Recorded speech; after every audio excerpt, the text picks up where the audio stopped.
My name is Sarah Mitchell, and I am 31 years old. The day my boyfriend Jake burst through the doors of Sterling and Amp, Associates law firm, screaming my name in front of my colleagues, my clients, and the senior partners I'd spent 6 years trying to impress, was supposed to be the worst day of my professional life. The day that would destroy everything I'd worked for. The day that would end my career before it had truly begun. Instead, it became the day I finally saw him for who he really was. And what he saw that day, what he witnessed in that conference room filled with 20 attorneys, opposing counsel, and the CEO of a Fortune 500 company, didn't just destroy him. It destroyed the carefully constructed illusion I'd been living under for 3 years. The illusion that his jealousy was love.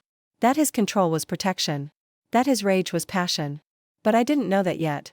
Not when I heard the commotion outside the conference room. Not when the door exploded open.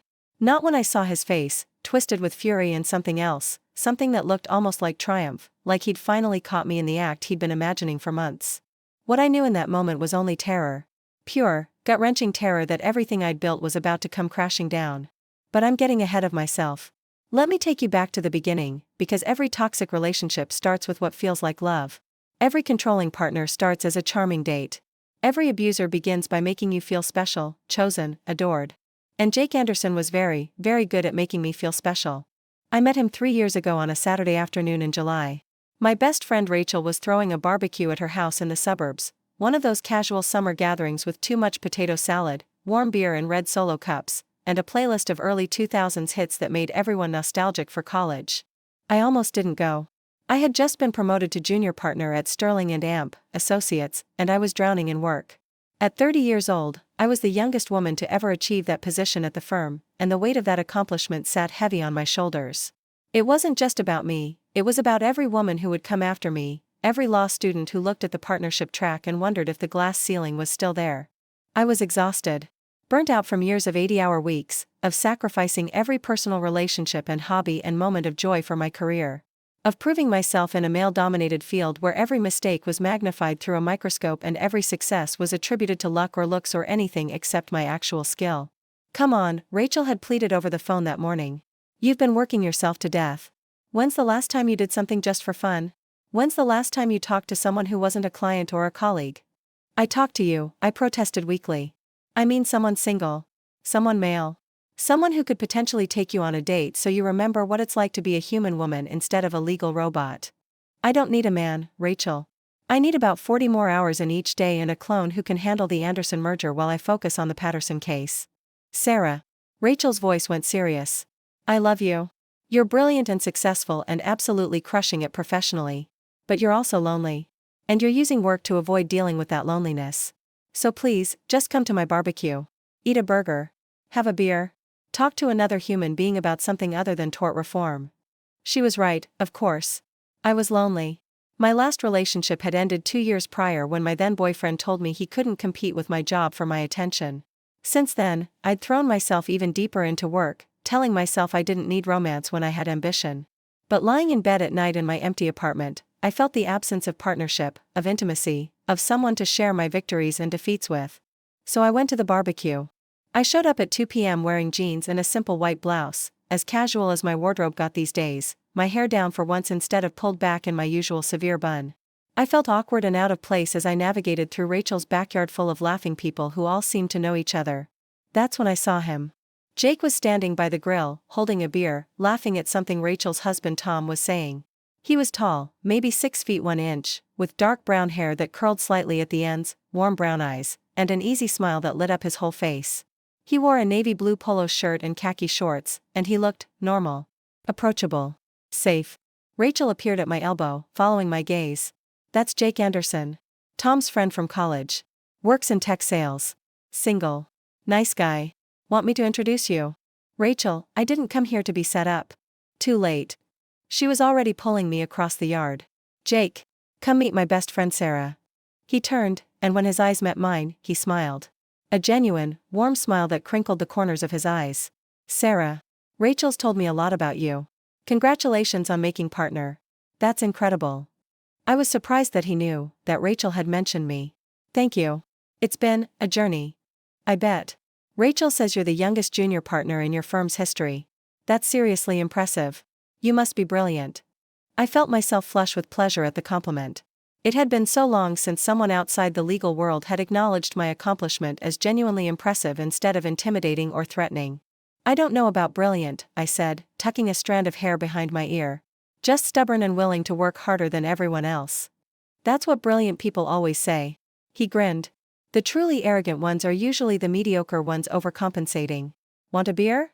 Or I think Rachel has some of that fancy wine you probably actually enjoy instead of this cheap stuff we peasants are drinking." I laughed. Actually laughed, for what felt like the first time in weeks. "Beer is fine. I'm not that fancy." We ended up talking for 2 hours straight. He told me about his job in sales, making the potentially dry subject hilarious with stories about difficult clients and absurd corporate politics. He asked questions about my work, intelligent questions that showed he was actually listening, not just waiting for his turn to talk. "So what kind of law do you practice?" he asked as we sat on Rachel's patio, our third beers warming in the summer sun. "Corporate litigation, mostly. Mergers and acquisitions, contract disputes, that sort of thing. Not as exciting as criminal law, but the money's better." "Is it fulfilling though? Like, do you wake up excited about what you're going to do that day?" The question caught me off guard. Most people asked about prestige or salary or cases I'd won. No one asked if I actually enjoyed it. "Sometimes," I admitted. "When I'm working on a case that matters, something where I'm actually helping people instead of just shuffling money between corporations. Those days, yeah, I feel like I'm making a difference. Other days." I trailed off, surprised at my own honesty with this stranger. "Other days you wonder why you're sacrificing your entire life for a job that doesn't always feel meaningful?" "Exactly." I looked at him, really looked at him. "How did you know that?" "Because I feel the same way about my job sometimes. I'm good at sales. I make decent money. But am I changing the world? Am I leaving it better than I found it? Not really. I'm just convincing people to buy software they probably don't need." We talked about meaning and purpose and whether success was enough. We talked about our families, his parents who lived in Arizona, my mother who'd passed away when I was in law school and my father who'd remarried and moved to Florida. We talked about Rachel and Tom, about college memories, about places we wanted to travel but never had time to visit. The sun was setting when Rachel finally interrupted us. "Guys, we're about to start the bonfire. You coming?" Jake looked at me with a question in his eyes. I nodded. As we walked toward the fire pit where people were gathering with marshmallows and stories, Jake said quietly, "Can I get your number? I'd really like to take you to dinner sometime. Somewhere nicer than a backyard barbecue." He called me the next day. We had dinner on Tuesday, a small Italian place in the city where we talked for 3 hours and closed down the restaurant. He walked me to my car, kissed my cheek, and said, "I had a great time. When can I see you again?" Within a month, we were dating exclusively. Within 2 months, he had a drawer at my apartment. Within 4 months, I'd met his parents and he'd met my father. For the first 6 months, it was everything I'd been missing. Romance. Attention. Someone who seemed genuinely interested in my life and my thoughts and my dreams. Someone who made me laugh, who brought me coffee when I was working late, who sent me texts in the middle of the day just to say he was thinking about me. Jake seemed perfect. Attentive without being smothering. Supportive of my career without being intimidated by it. He'd show up at my office at 9 p.m. with takeout when I was working late, spread the food out in the conference room, and we'd eat together while I explained the case I was working on. I'd glow under his praise, starved for appreciation after years of being taken for granted by senior partners who expected perfection and offered nothing but criticism. But looking back now, with 3 years of hindsight and 6 months of therapy, I can see when things started to change. When the attentiveness became surveillance. When the interest became interrogation. When the admiration curdled into resentment. Mark Chen. He's an associate at the firm. We're working on the Henderson case together. You're working late with him a lot. We're working on a case. That's what lawyers do. I'm just saying, you mention him a lot. Mark said this, Mark thinks that. Is he single? I laughed, thinking he was joking. I have no idea. I don't ask about my colleagues' relationship statuses. We talk about work, Jake. Just work. Okay. I was just wondering. But there was something in his voice, something I couldn't quite identify. Suspicion? Jealousy? Insecurity? A week later, your boss called you at 9 p.m. on a Saturday. That seems inappropriate. I looked up from my laptop where I was reviewing a contract. It's a big case, Jake. Sometimes we have to work weekends. Ellen's my mentor. She's not being inappropriate, she's doing her job. Does she call the male associates at 9 p.m. on Saturday? Probably. If they're working on her cases. Seems like she could email instead of calling. More professional. I felt a prickle of irritation. Jake, she's been in this business for 30 years. She knows what's professional and what isn't. And anyway, I work for her. If she needs to call me at 9 p.m., I answer. That's part of being a junior partner. Workaholics like you. The words stung more than they should have. The comments continued, growing more frequent and more pointed. You're wearing that to the office, when I put on a pencil skirt and blouse. Do you have to go to that conference? It's a whole weekend in Chicago without me. I noticed you didn't mention me when you were talking to that male client on the phone. Are you embarrassed of me? Each comment was framed as a question, as concern, as loving worry. Never as an accusation. Never as a demand. Just seeds of doubt, planted carefully in the garden of our relationship. And I, desperate for this relationship to work, desperate not to be alone again, desperate to believe that someone could love me despite my demanding career, I watered those seeds with my guilt and my insecurity and my fear of being too much, too ambitious, too focused on work. I started making small changes.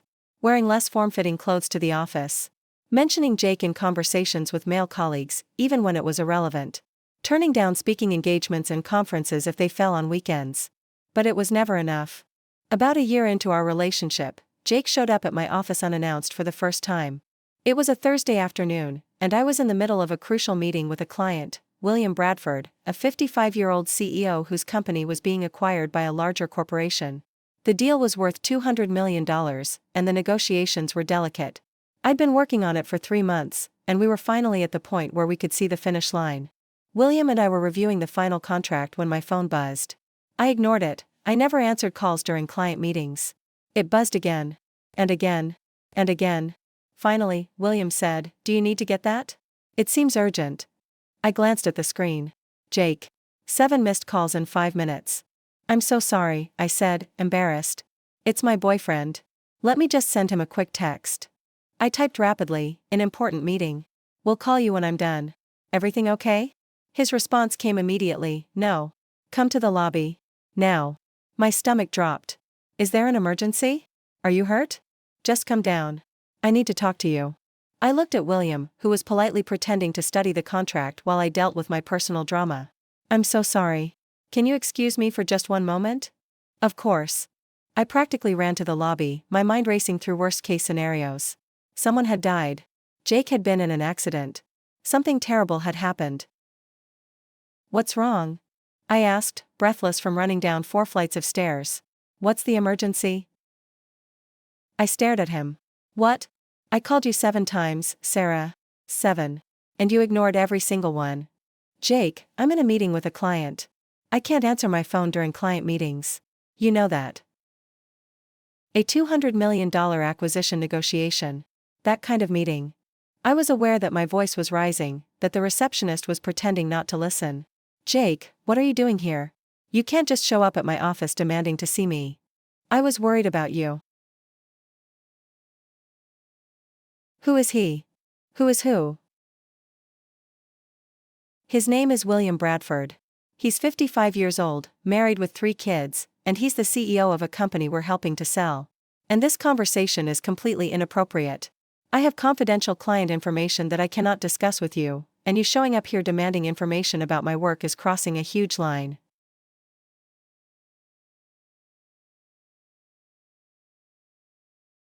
Yes. I promise. I'm sorry for showing up like this. It won't happen again. But of course it happened again. 2 weeks later. Then a month after that. Then it became a regular occurrence, Jake showing up at my office with some excuse, some emergency, that required my immediate attention. Ellen Morrison, the senior partner who had mentored me since I was a first-year associate, pulled me aside one day after Jake's 5th unexpected visit. "Sarah, can we talk in my office for a moment?" My stomach knotted with dread. Ellen was in her late 50s, a legend in corporate litigation, and one of the few women who'd broken through the glass ceiling at Sterling and Amp, Associates.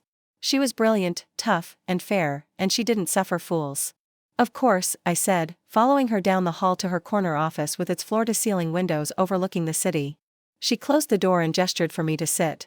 "Sarah, I want to talk to you about something personal. If that makes you uncomfortable, you can tell me to mind my own business." "Okay," I said carefully. "Your boyfriend has been showing up here a lot.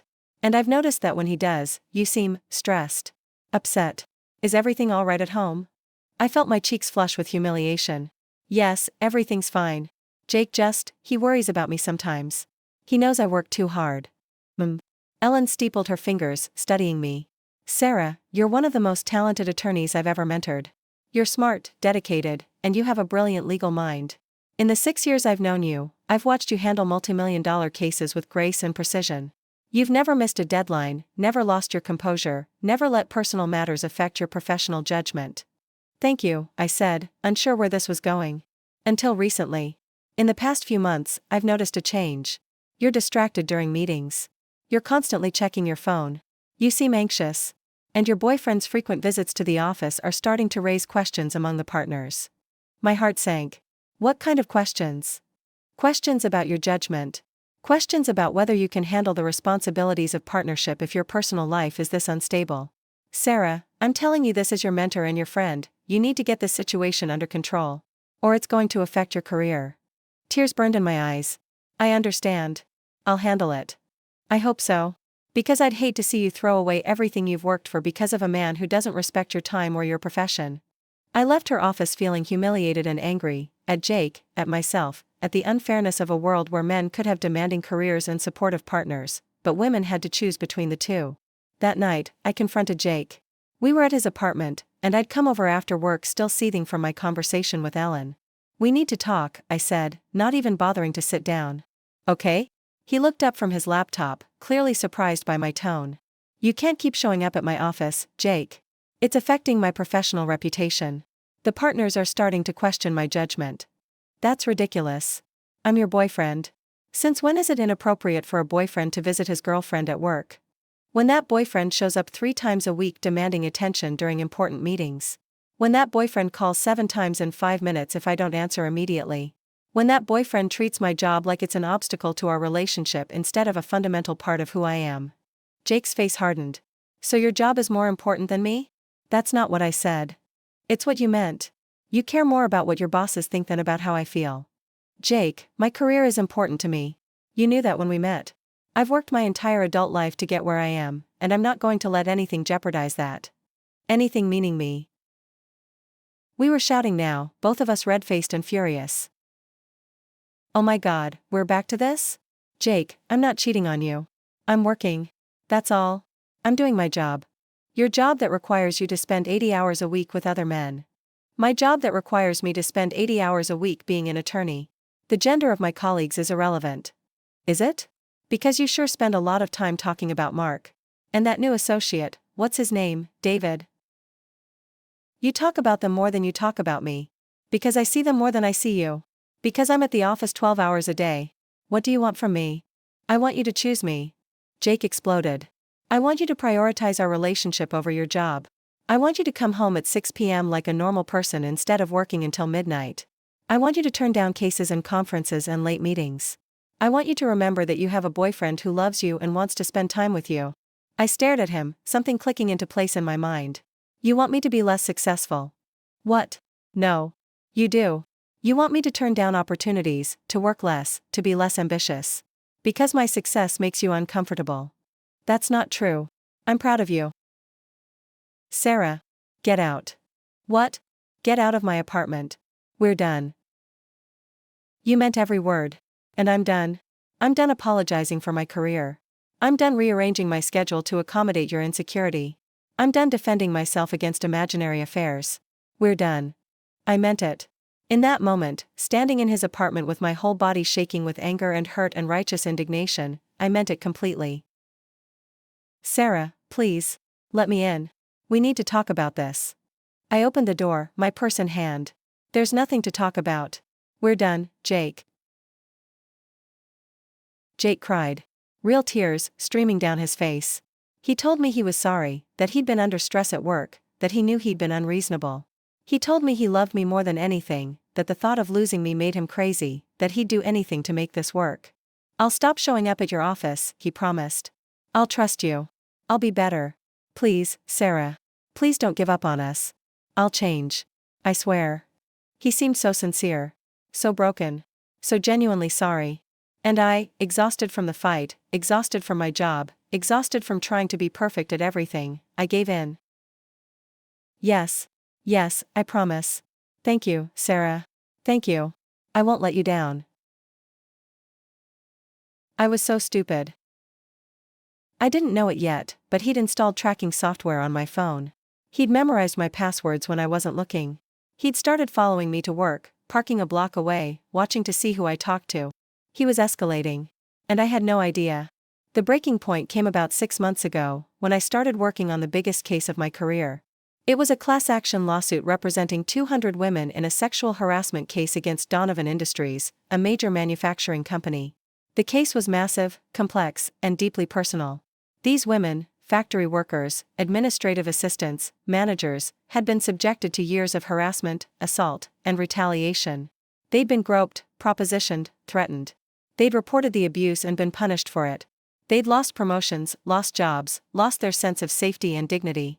And they'd finally decided to fight back. Sterling and Amp, associates had been hired to represent them, and Ellen had chosen me to lead the case. This is going to be huge, Sarah, she told me when she brought me into her office to discuss it. Career defining. Win this, and you're looking at senior partner track. But it's going to be brutal. Donovan has deep pockets and no shame. They're going to fight dirty. Are you up for it? Absolutely, I'd said without hesitation. But justice required sacrifice. 80-hour weeks became 100-hour weeks. I was at the office by 6 a.m. and didn't leave until midnight. I worked weekends. I worked holidays. I ate meals at my desk and showered in the firm's private bathroom so I wouldn't waste time going home. We spent so much time together that we developed inside jokes, shorthand communication, the kind of easy camaraderie that comes from shared purpose and mutual respect. And Jake hated it. You talk about Marcus like he's your boyfriend, he'd say when I mentioned something funny Marcus had said during our 14-hour document review session. Marcus is gay, Jake. Happily married to his husband of 8 years. So you say? I don't like watching you flirt with other men. I wasn't flirting. We were having a work dinner. God, Jake, can you hear yourself? These fights became daily. Hourly. Constant. Every time I mentioned a male colleague, Jake found a way to twist it into evidence of infidelity. Every late night at the office became an excuse for an affair. Every business trip became a romantic getaway with imaginary lovers. You're working on a Saturday again, he'd say, his voice flat and accusing. Jake, we have depositions starting Monday. I have to prepare. Or you're meeting someone. Jesus Christ, who would I be meeting? I'm literally in the conference room with Elena and David reviewing testimony transcripts. David. You mention him a lot. Because we work together. On the same case. That we're preparing for together. I don't trust him. You don't have to trust him. You have to trust me. How can I trust you when you're never home? When you choose work over me every single day? Round and round we went, the same arguments in slightly different configurations. Jake accusing, me defending, both of us exhausted and furious and unable to find common ground. My friends started expressing concern. Rachel pulled me aside after a dinner party where Jake had sat in sullen silence all evening because I'd mentioned working late with Marcus earlier that week. Sarah, this isn't healthy, she said as we stood in her kitchen, ostensibly getting more wine but really having the intervention she'd been planning for weeks. I know it's been rough lately. Rough? Sarah, he's controlling you. Can't you see it? He monitors your phone. He shows up at your office. He tracks your location. He interrogates you about every male colleague. This is abuse. He's not abusing me, Rachel. He's just insecure. The job is stressful for both of us. The job isn't the problem. He's the problem. Sarah, I've known you for 15 years. I've never seen you like this, anxious, defensive, apologizing for your own career. This isn't you. You don't understand. He loves me. He's just afraid of losing me. But I didn't want to hear it. Admitting Rachel was right would mean admitting I'd wasted 3 years on a toxic relationship. It would mean admitting I'd ignored red flags and allowed myself to be manipulated. It would mean being alone again. So I doubled down. I defended Jake to Rachel, to my colleagues, to myself. I told myself that if I could just reassure him enough, love him enough, prove my faithfulness enough, he'd stop being jealous. I was wrong. He started showing up at the office every day. Not inside, he'd learned that lesson, but outside. Sitting in his car across the street. Watching the entrance. Hey Sarah, Marcus said, poking his head into my office one evening around 7 p.m. Is that your boyfriend sitting in the silver Honda across the street?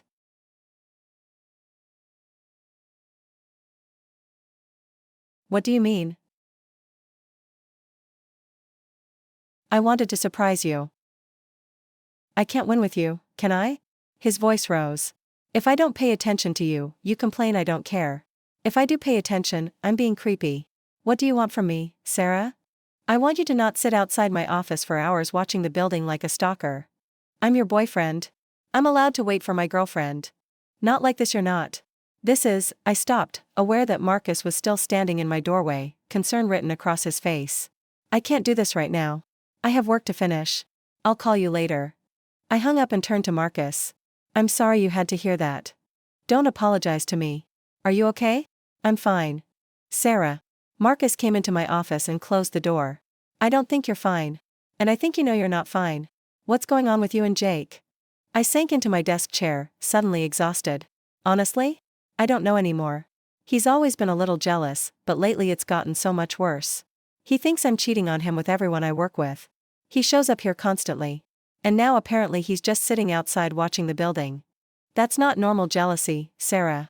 That's obsessive behavior. I know. But I don't know what to do about it. Every time I try to break up with him, he apologizes and promises to change and I believe him. And then 2 weeks later we're right back here. You know what you need to do. Break up with him for real this time. Yes. And maybe get a restraining order.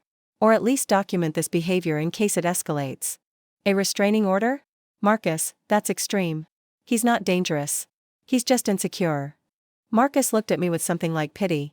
Sarah, he's stalking you. Sitting outside your workplace for hours, tracking your movements, interrogating you about your colleagues, that's not insecurity. That's predatory behavior. And it usually gets worse, not better. He would never hurt me. After Marcus left, I sat alone in my office, his words echoing in my mind. Stalking. Predatory behavior. Domestic issues. Was that really what this was? Or was I overreacting? Was Jake really dangerous, or was he just a guy who loved me too much and didn't know how to handle his insecurity? I didn't know. And I was too tired to figure it out that night. The settlement conference was scheduled for Thursday, April 14th, at 2 p.m. It would be held in our main conference room, the one with the massive mahogany table that could seat 24 people, the one with the windows overlooking the city, the one where we held our most important meetings. Attending would be the 6 attorneys from our team, 8 representatives from Donovan Industries and their legal team, 3 mediators, and about 25 of our clients joining via video conference. This conference would determine whether we could reach a settlement, compensation for the women who'd been harassed, policy changes to protect future employees, acknowledgement of wrongdoing from Donovan, or whether we'd have to take the case to trial. I'd been preparing for this conference for 3 months. I knew every deposition transcript by heart. I knew every piece of evidence, every legal precedent, every argument and counterargument. I knew the strengths of our case and its weaknesses. I knew exactly how much leverage we had and how far we could push. I was ready. Or at least, I was ready for the legal battle. I wasn't ready for what Jake was planning. At 6:30 a.m., my phone buzzed. A text from Jake. Good luck today. I know this is important to you. I'm proud of you. I stared at the message, surprised. Jake and I had barely spoken in the past week after another fight about his car surveillance incident. This was the first genuinely supportive thing he'd said in months. I texted back, thank you. That means a lot. I love you. Love you too, I typed, though the words felt hollow as I sent them. I spent an hour getting ready, choosing my outfit carefully. A navy blue Armani suit I'd bought specifically for this conference, tailored perfectly, professional but powerful. A cream silk blouse. Simple diamond stud earrings that had been my mother's. My hair pulled back in a sleek bun. Minimal makeup, but enough to look polished. I looked at myself in the mirror and saw a successful attorney. A warrior ready for battle. A woman who was about to secure justice for 200 other women. I felt strong. Confident. Ready. I had no idea that in 8 hours, my life would explode in the most public, humiliating way possible. I arrived at the office at 7:30 a.m. Marcus was already there, along with Elena and David. We spent the morning doing final prep, reviewing our strategy, preparing for every possible direction the negotiations could take. Ellen stopped by around 11 a.m. How are you feeling? Ready, I said. We have a strong case. We have leverage. I think we can get them to $40 million. I think you can too. Sarah, I want you to know, this is your moment. You've worked incredibly hard on this case. You've earned the right to lead this conference. I'll be there for support, but this is your show. Own it. I will. Thank you, Ellen.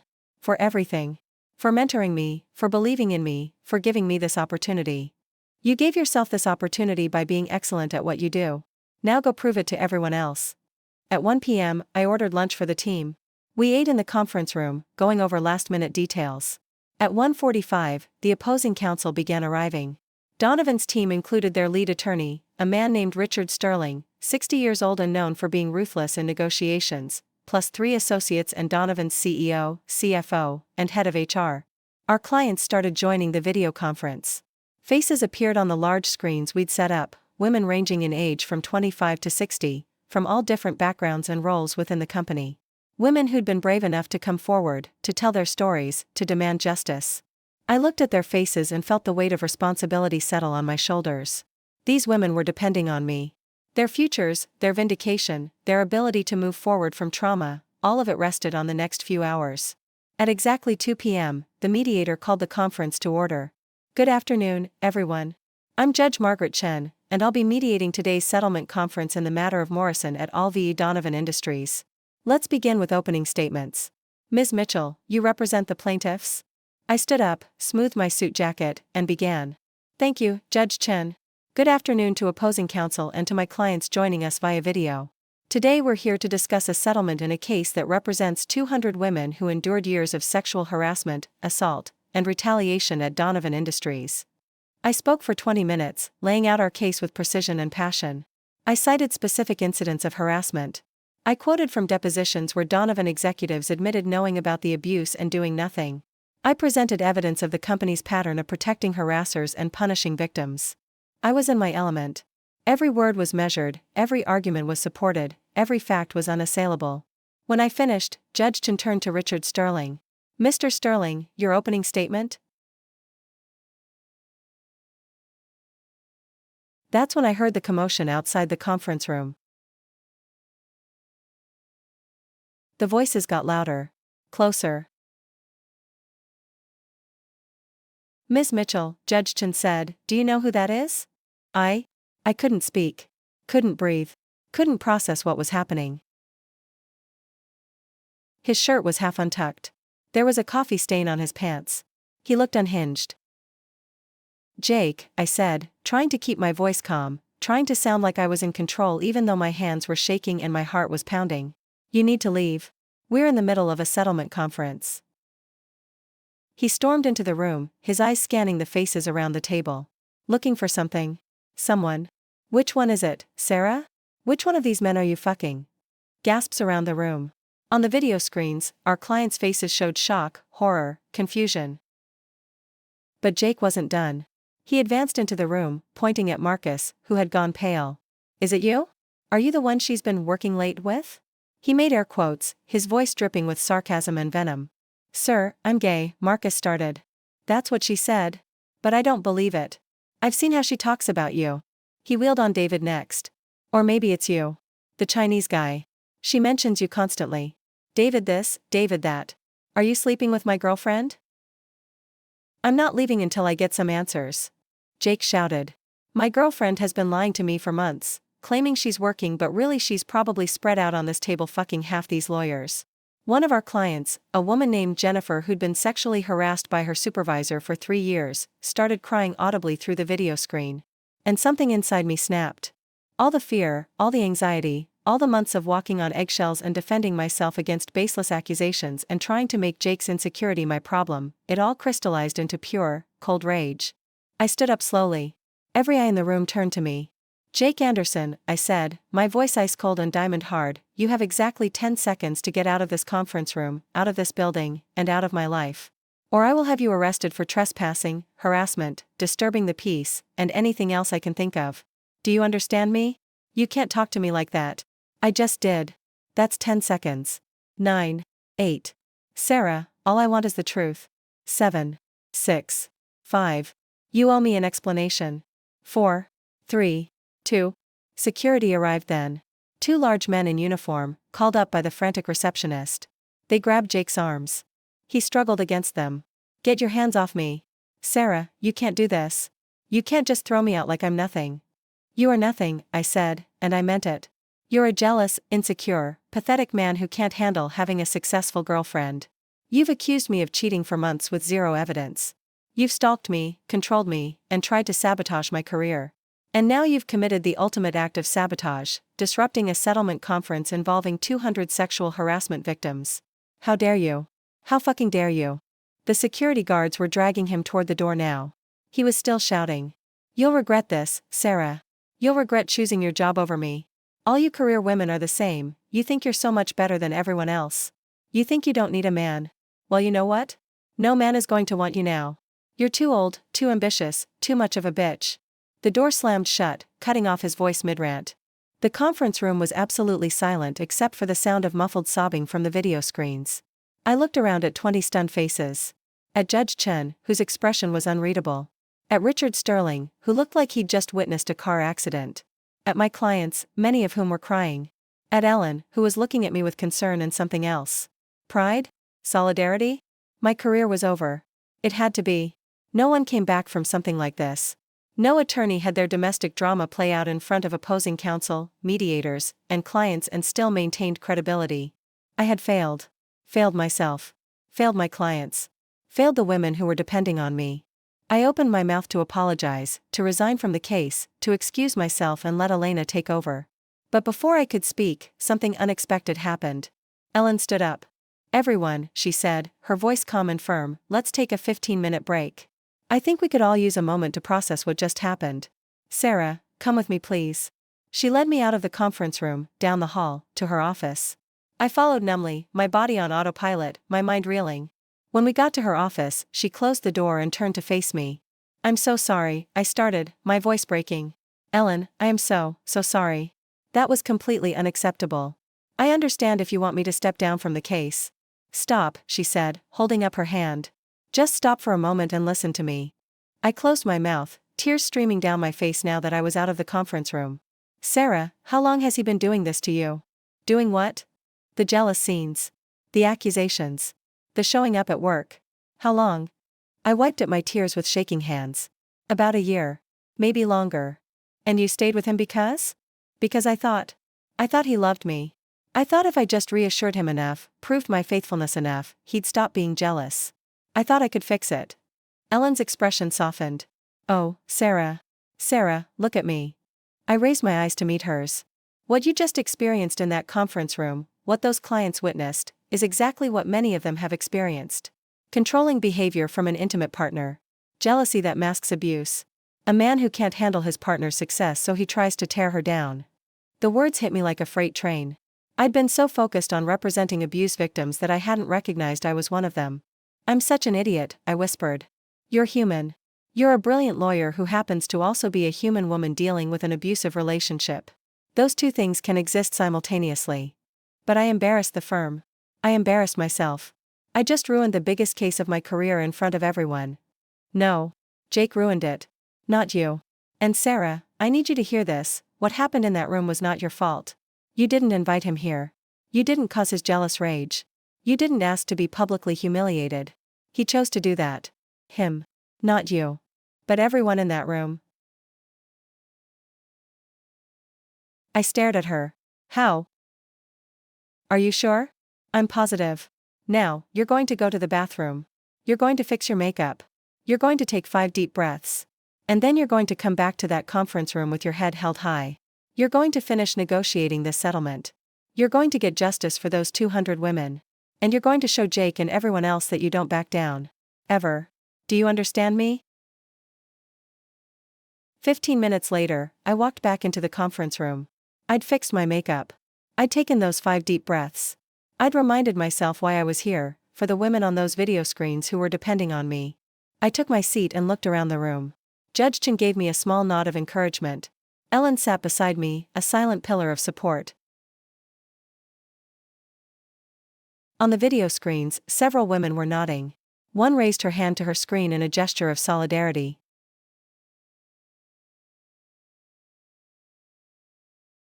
Judge Chen, could we have 30 minutes to caucus?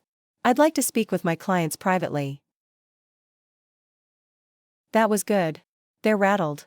This is good for us. 35 minutes later, Richard Sterling returned. Judge Chen, we'd like to make a new offer. $45 million. Full policy changes including mandatory harassment training, third-party reporting systems, and zero-tolerance enforcement. Public acknowledgement of wrongdoing and a commitment to creating a safer workplace. It was everything we'd asked for. More, even. I turned to the video screens, to the faces of our clients. What do you think? It's your decision. They conferred among themselves through the video system. After 5 minutes, Jennifer, the woman who'd been crying earlier, spoke up. We accept. On behalf of all of us, we accept. And Ms. Mitchell? Thank you. Thank you for standing up for us. And thank you for showing us what it looks like to stand up to abuse. You gave us justice today. All of us. Tears streamed down my face as I said, then we have a settlement. The conference room erupted. Not in cheers, this was still a professional setting, but in sighs of relief, quiet congratulations, the sound of a battle hard fought and won. We spent the next 3 hours hammering out the details. By 6:30 p.m., we had a signed agreement. $45 million to be distributed among 200 plaintiffs. Comprehensive policy changes. Public accountability. Justice. You did it, she said. You won. We won, I corrected. No. You won. This was your case, your strategy, your victory. Sarah, what happened today, both the settlement and what you did with Jake, was remarkable. You should be proud. I am. But Ellen, I'm also exhausted. And scared. And I don't know what happens now with Jake. What if he keeps coming back? What if he escalates? That's why tomorrow, first thing, you're going to file for a restraining order. I have a colleague who specializes in domestic violence cases. She'll help you. And in the meantime, building security has Jake's photo. He's banned from the premises. If he comes within 100 feet of this building, he'll be arrested. Okay, I whispered. Go home, Sarah. Change your locks tonight. Block his number. Block him on every social media platform. You're done with him. Completely done. Do you understand? Yes. I went home that night to my empty apartment. I called a 24-hour locksmith. While he changed my locks, I blocked Jake's number. I blocked his email. I blocked him on Facebook, Instagram, LinkedIn, Twitter, everywhere. And then I sat on my couch and cried. Not gentle tears but deep, racking sobs that came from a place I'd been suppressing for months. Grief for the relationship I'd thought I had. Rage at the man who'd abused me. Relief that it was finally over. Fear that it might not be. My phone buzzed. An unknown number. Against my better judgment, I looked at the text. Sarah, it's Jake. I'm calling from my friend's phone because you blocked me. I'm so sorry about today. I wasn't thinking clearly. I was just so scared of losing you. Please, can we talk? I promise I'll get help. I'll go to therapy. I'll be better. I love you. I stared at the text for a long moment. Then I blocked that number too. Over the next few days, Jake tried everything. He called from different numbers. He sent emails from new accounts he created. He sent messages through mutual friends. He even tried to contact me through LinkedIn with a message that said, I know you're reading this. Please just give me 5 minutes to explain. I didn't respond to any of it. I saved everything, documented everything, and took it all to Ellen's colleague, attorney Patricia Hammond, who specialized in domestic violence cases. This is clear harassment, Patricia said, reviewing the messages. We have more than enough for a restraining order. I'll file the paperwork today. The restraining order was granted 3 days later. Jake was ordered to stay at least 500 feet away from me, my home, and my workplace. He was prohibited from contacting me directly or indirectly through any means. The first week after the restraining order, he violated it 7 times. Each violation was documented and reported to the police. After the 7th violation, he was arrested and spent a night in jail. After that, the contact stopped. Not because Jake had suddenly respected the law, but because his attorney had undoubtedly told him that continued violations would result in actual jail time. But even though the direct contact stopped, I lived in fear for weeks. Fear that he'd be waiting outside my apartment. Fear that he'd show up at the grocery store, the gym, my favorite coffee shop. Fear that his rage would escalate into violence. Ellen made good on her promise. She set me up with Dr. Sarah Chen, a therapist who specialized in recovering from abusive relationships. I saw her twice a week for the first month, then weekly for the next 6 months. What you experienced is called coercive control, Dr. Chen explained in our second session. It's a pattern of behavior where one partner uses various tactics, jealousy, surveillance, isolation, intimidation, to dominate and control the other partner. It's recognized as a form of domestic abuse in many jurisdictions. But he never hit me, I protested. Isn't abuse supposed to be physical? Abuse takes many forms. Physical violence is just one of them. What Jake did to you, the constant accusations, the surveillance, the jealous rages, the public humiliation, that was abuse. It was designed to make you feel small, to make you doubt yourself, to make you feel like you had to constantly prove your fidelity and your worth. I thought it was love. I thought he just loved me too much. Abuse survivors often confuse control for love. Because abusers are very good at framing their behavior as caring, as protective, as loving. But real love doesn't require constant surveillance. Real love doesn't involve accusations and jealousy. Real love doesn't make you feel afraid or anxious or like you're walking on eggshells. Session by session, I began to understand the dynamics of what had happened to me. I began to recognize the patterns. The love bombing at the beginning. The gradual escalation of control. The way Jake had isolated me from my support systems by making every interaction with friends or colleagues seem like a betrayal. The way he'd eroded my confidence and made me doubt my own perceptions. You're not alone in this, Dr. Chen told me. Studies show that 1 in 4 women experience intimate partner abuse at some point in their lives. It doesn't discriminate based on education, income, profession, or intelligence. Abusers are manipulative. They find your vulnerabilities and exploit them. In your case, Jake exploited your loneliness, your desire for partnership, and your fear of being too much for a man to handle. I should have known better. I'm a lawyer. I represent abuse victims. How did I not see it in my own relationship? Because it's different when you're inside it. Because abusers don't start out abusive, they start out charming. Because the change happens so gradually that you don't realize you're being controlled until you're already deep in it. Sarah, you are not stupid or weak or naive. You're a human being who wanted love and got manipulation instead. That's not your fault. It took months of therapy to truly believe that. To understand that I hadn't caused Jake's jealousy by being too successful or too focused on work. That his abuse wasn't a reflection of my worth or my choices. That leaving him wasn't giving up, it was saving myself. The case made national news. Historic $45 million settlement in Donovan Industries sexual harassment case, read the headlines. My name was in every article. I did interviews with NPR, The New York Times, The Wall Street Journal, legal publications. During one interview with a reporter from Time magazine, she asked about Jake. There were reports that your boyfriend interrupted the settlement conference. Can you tell me about that? That man was my ex-boyfriend, I said carefully. And yes, he did interrupt a professional meeting in an attempt to embarrass and control me. But what happened that day was actually a gift in some ways. It showed me, and it showed my clients, that abuse doesn't just happen in the workplace. It happens in intimate relationships too. It can happen to anyone, regardless of education or success or intelligence. And we don't have to tolerate it. We can stand up, continue our work, and succeed in spite of it. The article went viral. My inbox flooded with messages from women sharing their own stories of controlling partners, of jealous husbands, of boyfriends who'd tried to sabotage their careers. Women who'd seen themselves in my story and found the courage to leave. I just read your interview in Time. I wanted to thank you for being honest about your experience with your ex-boyfriend. I'm in my 2nd year of law school, and I've been dating someone who exhibits many of the behaviors you described. Constant jealousy. Accusations of cheating when I study with male classmates. Showing up unannounced to check on me. I've been telling myself it's because he loves me, but reading your story made me realize it's not love, it's control. I broke up with him yesterday. It was the hardest thing I've ever done. But I know it was right. Thank you for showing me that successful women don't have to choose between their careers and their relationships, they just have to choose partners who truly support them instead of trying to diminish them. Sincerely, Alexandra Chen. I read that message 3 times, tears streaming down my face. If my public humiliation had helped even one woman recognize abuse and leave, it was worth it. Sarah, the partners have been talking. We're all very impressed with how you handled the Donovan case. The settlement was exceptional. Your performance under extraordinary pressure was remarkable.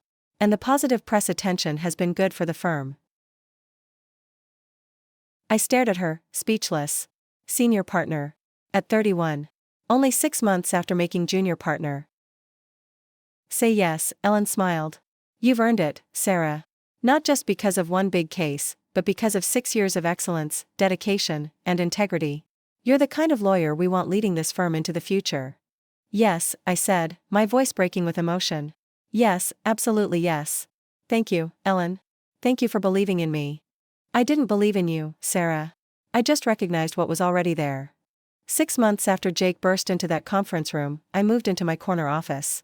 Floor-to-ceiling windows overlooking the city. A massive desk made of reclaimed wood. Framed diplomas and awards on the walls. Photos of me with clients, with colleagues, with the team that had worked on the Donovan case. No photos of Jake. I'd thrown those all away months ago. Dinner tonight? I want to hear about your new case. Absolutely. 7 p.m. at that Italian place? Perfect. And Sarah? I'm so proud of you. For everything. For the case. For leaving Jake. For becoming senior partner. For being the incredible, strong, brilliant woman you've always been. Thanks, Rach. Love you. I set my phone down and went back to reviewing briefs for my current case, a class action lawsuit representing workers who'd been denied fair wages and overtime. Important work. Meaningful work. Work that mattered. My door opened and Marcus stuck his head in. Hey boss, the clients are here for the 3 p.m. meeting. Conference room 2. As I gathered my files, I glanced at a framed photo on my desk. It was from the day of the Donovan settlement. Ellen and I stood with 20 of our clients who'd flown in for the final signing. We were all smiling, victorious, relieved. I looked confident in that photo. Strong. Powerful. Nothing like the woman who used to apologize for working late. Nothing like the woman who used to rush home to reassure a jealous boyfriend. Nothing like the woman who used to doubt herself because someone else's insecurity was projected onto her. Jake thought he would destroy me the day he burst into my workplace. He thought he would expose me as a cheater, a liar, someone who didn't deserve success. He thought his jealous rage would humiliate me into submission, into leaving my career, into being the small, controllable girlfriend he wanted instead of the powerful, independent woman I was becoming. Instead, he exposed himself. His jealousy. His abuse. His fundamental inability to be with a strong, successful woman without trying to tear her down. The truth was so much simpler and so much more devastating to his ego. I was exactly who I said I was. A dedicated attorney. A woman committed to her career and her clients. Someone whose late nights and long hours were exactly what I'd always claimed, work, just work, nothing more. He couldn't handle that truth. He couldn't handle that I didn't need him, that I was successful without him, that his jealousy and control had nothing to do with my behavior and everything to do with his own inadequacy. So he tried to destroy me. And in doing so, he destroyed only himself. Sometimes I still see him in my nightmares. Still hear his voice screaming accusations. Still feel that spike of fear when a car follows me a little too closely or when I see a brown-haired man in a navy polo shirt. But those moments are getting rarer. The fear is fading. The nightmares are less frequent. And in their place, I'm finding something I never had before, peace. Actual, genuine peace. The peace that comes from living authentically, working hard at something meaningful, and refusing to be diminished by anyone. My name is Sarah Mitchell. I'm 31 years old. I'm a senior partner at one of the country's top law firms. I work 80 hours a week because I love what I do, not because I'm hiding from anything. I'm successful, ambitious, driven, and absolutely unwilling to apologize for any of it. My ex-boyfriend burst into my workplace in a jealous rage, thinking he would expose me, humiliate me, destroy me. Instead, he gave me the greatest gift. He showed me, and everyone else, exactly who I was capable of being. Strong. Unbreakable.